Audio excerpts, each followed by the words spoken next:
கண்ணிட்ட கோபியரின் கண்ணத்திலே கண்ணமிட்டு மன்னவன் போல் லீலை செய்தான் தாலேலோ.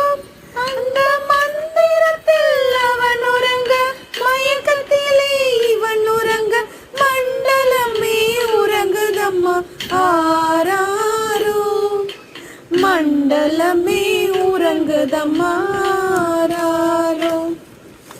ஆயர் பாடி மாளிகையில் மாய்மடியில் கன்றினை போல் மாய கண்ணன் தூங்குகின்றான் தாலேலோ.